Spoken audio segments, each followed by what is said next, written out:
ಭಾರಿ ಪ್ರಮಾಣದ ಬೆಂಕಿಗೆ ಲಕ್ಷಾಂತರ ರೂಪಾಯಿ ಮೌಲ್ಯದ ಗೃಹೋಪಯೋಗಿ ವಸ್ತುಗಳು ಬೆಂಕಿಗೆ ಆಹುತಿಯಾಗಿವೆ.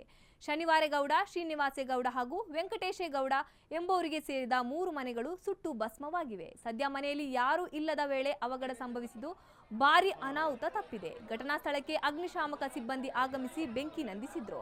ಇನ್ನು ಶಾರ್ಟ್ ಸರ್ಕ್ಯೂಟ್ನಿಂದ ಬೆಂಕಿ ಹೊತ್ತಿರುವ ಶಂಕೆ ವ್ಯಕ್ತವಾಗ್ತಿದೆ.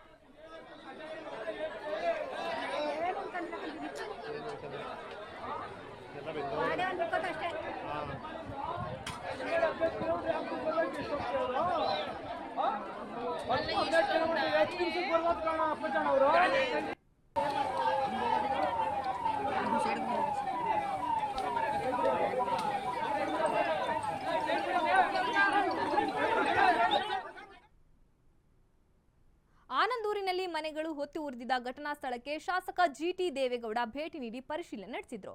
ಬಳಿಕ ಶಾಸಕ ಜಿಟಿ ದೇವೇಗೌಡರು ಸಂತ್ರಸ್ತರ ಕುಟುಂಬಗಳಿಗೆ ಸಾಂತ್ವನ ಹೇಳಿ ವೈಯಕ್ತಿಕವಾಗಿ ಪ್ರತಿ ಕುಟುಂಬಕ್ಕೆ 1 ಲಕ್ಷ ಪರಿಹಾರ ನೀಡಿದ್ರು. ಅಲ್ಲದೆ ಸರ್ಕಾರದಿಂದಲೂ ಪರಿಹಾರ ಕೊಡಿಸುವುದಾಗಿ ಭರವಸೆ ನೀಡಿದ್ದಾರೆ. ನೀವೆಲ್ಲರೂ ಸೇರ್ಕೊಂಡು ಇವ್ರು ಏನು ಆಲ್ಟರ್ನೇಟಿವ್ ಇಲ್ಲೇ ಕಟ್ಕೋತಾರ ಅಥವಾ ಅಲ್ಲಿ ಕಟ್ತಾರ ಇದನ್ನು ಡೀಟೇಲ್ಸ್ ರಿಪೋರ್ಟ್ ರೆಡಿ ಮಾಡ್ಬೇಕು.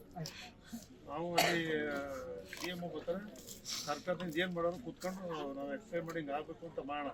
ಏನಾಗುತ್ತೆ ಅದೆಲ್ಲ ಮಾಡೋಣ. ತಾತ್ಕಾಲಿಕವಾಗಿ ಏನು ಇಲ್ಲದೆ ಇದ್ದೀವಿ ಕೈಲಿ ಅದನ್ನು ನನ್ನ ಕೈಯಿಂದ ಇಷ್ಟು ಮಾಡಿದ್ದೀನಿ. ನನ್ನ ತಮ್ಮನ ಮದುವೆ ಗೊತ್ತಾಯ್ತಮ್ಮ, ಗೊತ್ತಾಯ್ತು ಕಣ, ಗೊತ್ತಾಯ್ತು.